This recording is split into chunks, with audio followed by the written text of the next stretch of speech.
किया था, ये कभी संभव नहीं है। ये ऐसा ही असंभव है जैसे कोई व्यक्ति खोज रहा है कि मेरी कभी मौत ना हो, मेरी कभी मृत्यु ना हो। इस खोज के लिए वह प्रयास कर रहा है। ऐसा कभी होगा ही नहीं, मौत तो होगी। ऐसा कभी होगा ही नहीं कि तुम्हारी जिंदगी में कोई तुम्हारे विरोध में न रहे। ऐसा कभी होगा ही नहीं कि कोई तुम्हारी जिंदगी में विघ्न करने वाला न रहे। कोई नहीं बचा सकता। भगवान,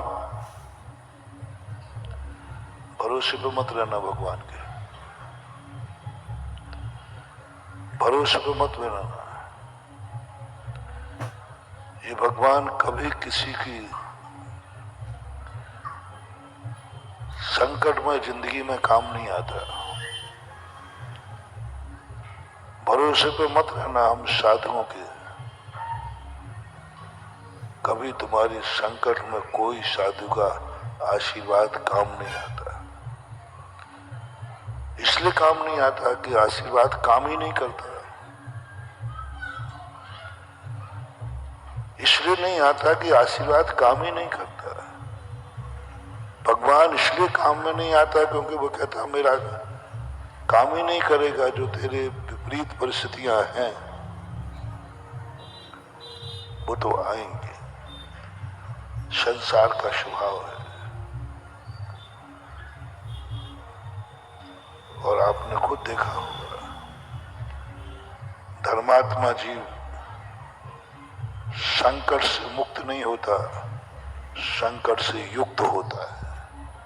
मैं बहुत बार मैं उदाहरण के समझा चुका हूं और ये बात हमें समझना है। हम व्यर्थ में समय गंवा रहे हैं। शेख चिल्ली बन के बहुत दिन मेरा कब आएगा जब मैं सब तरफ से मेरी अनुकूलता होगी, सब तरफ से मेरा अच्छा होगा। व्यर्थ में मैं इसलिए बताना चाहता हूं कि व्यर्थ में अपना इस सोच में समय बर्बाद करना बंद करें। व्यर्थ में अपनी एनर्जी खर्च करें। कहना बंद करें भगवान से कि भगवान मेरे ऊपर बहुत संकट है। कहना बंद करें गुरुओं से, नमोकार मंत्र की माला भी फेरना बंद करें। कोई काम नहीं आता। संकट के लिए नहीं फेरना, संकट में फेरना। संकट में भगवान का नाम लेना, लेकिन संकट दूर करने के लिए मत लेना। संकट में लेना, संकट दूर करने के लिए नहीं लेना। व्यर्थ में नाम जाएगा, समय खराब हो जाएगा। जितनी भी सतियां हुई हैं, अंजना ने, सीता ने संकट दूर करने के लिए नमोकार मंत्र नहीं पढ़ा, संकट में नमोकार मंत्र पढ़ा। दूर करने के लिए उन्होंने भाव नहीं निभाई। मैंने सीता का चरित्र पढ़ा। अग्निकुंड तैयार है पर उसने एक बार भी नहीं कहा हे भगवान मुझे बचाओ। नहीं कहा। एक बार भी नहीं कहा भगवान इन सबकी बुद्धि ठीक करो, अग्नि में कूद रहे हो। एक बार भी नहीं कहा कि अग्निकुंड जल बन जाए। उसने तो नमोकार मंत्र तो पढ़ा कि ऐसे संकट में जहां अग्नि में कूदना पड़े तो मैं मरूं तो भगवान का नाम लेते हुए मरूं। बहुत बहुत बड़ा मोटिवेशन दे रहा हूं महात्मा। तुम्हारी पूजा, तुम्हारी भक्ति सब कुछ व्यर्थ जा रही है कि अपन इस बात को लगा देते हैं कि हमारा इस प्रकार का दूर होना चाहिए। हो गई नहीं। बल्कि जो भगवान स्वयं संकट में रहते हैं। मैंने कहा ना, धर्मात्मा संसार में सबसे ज्यादा संकट में होता है, सबसे ज्यादा। परसों भी मैंने राजनीतिक मंच में भी कहा था, आज सरकार की तरफ से, दुनिया की तरफ से 10 तरफ से संकट है दिगंबर जैन साधु को, क्योंकि वो सच्चा साधु है, खोटे साधु को नहीं है।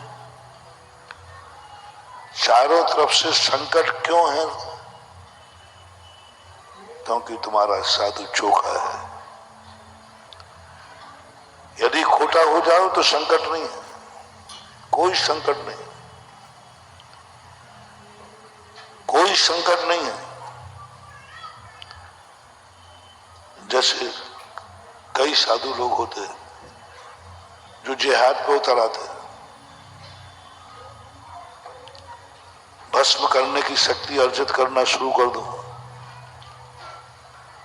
कोई कुछ नहीं करेगा। वही सांप की बात सुनाई थी ना, उस सांप को कोई भी देख के भागते थे,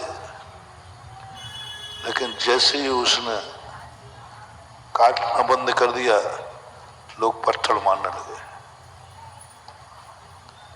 पत्थर मारने लगे।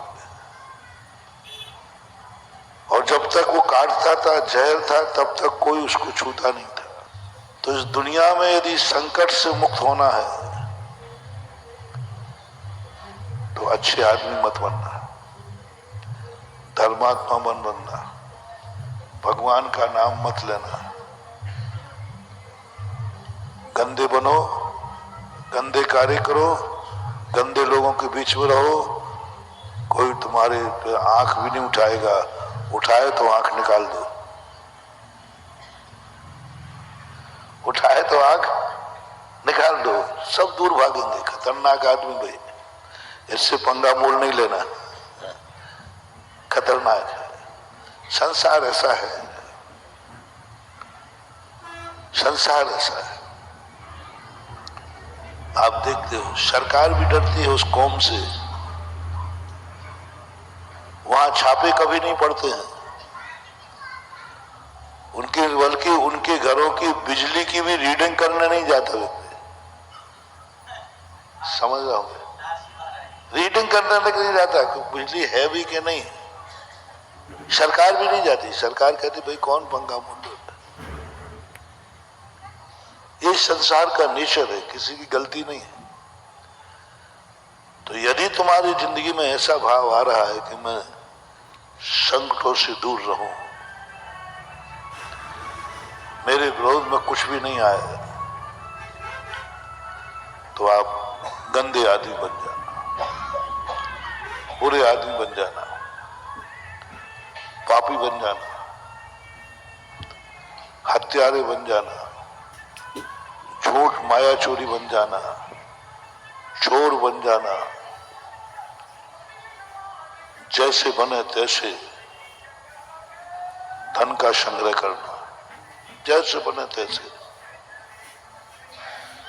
आपको कोई कुछ नहीं बोलेगा, लेकिन ये शिक्षा मैं नहीं दे सकता। ये कपाली भी शिक्षा है, ये विनाशकारी शिक्षा है। सामने वाले का विनाश हो या नहीं हो, लेकिन एक दिन स्वयं का विनाश तो हो गई होगा। इसलिए ये शिक्षा हम आप लोगों को नहीं देंगे। और मुझे विश्वास है कि हमारा जैनी इस शिक्षा को स्वीकार भी नहीं करेगा, नहीं कर रहा है। हम तो एक ही बात जानते हैं, हम धर्मात्मा हैं और रहेंगे। और ये भी नियम है कि तुम धर्मात्मा हो तो संकट आएगा, आ रहा है। दोनों के साथ अविनाभाव संबंध है। जैन समाज महाजन है, सज्जन है, इसलिए संकट आएगा, कोई तुम्हें नहीं पूछेगा।